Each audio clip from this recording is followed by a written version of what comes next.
ओम शांति। 16 जनवरी 2026 की मुरली का विश्लेषण और स्वचिंतन बिंदु। पहली पॉइंट है, यह वंडरफुल क्लास, याद की मेहनत का स्कूल।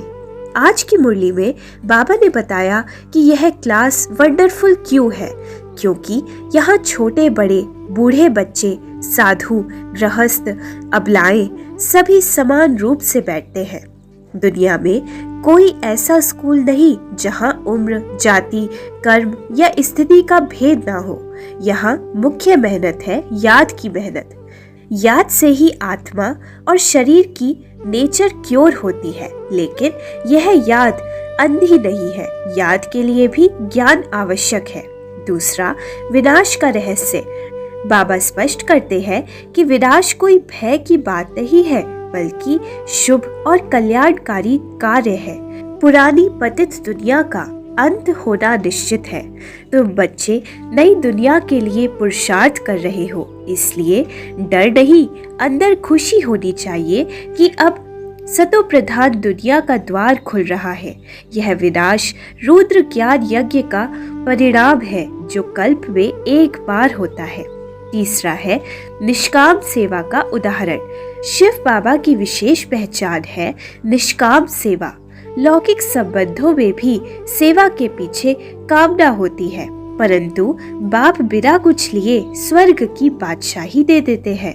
बाप कहते हैं, मैं राजाई नहीं लेता, न ही गवाता हूँ। तुम राजाई लेते हो और गवाते हो, इसलिए हर कर्म का फल निश्चित है, परंतु निष्काम सेवा केवल एक बाप ही करते हैं। चौथा, याद ही साधन, याद ही सिद्धि। यह यज्ञ में मुख्य साधन है मन मना भव। याद से आत्मा सतो प्रधान बनती है और वही ऊंचे पद का आधार है।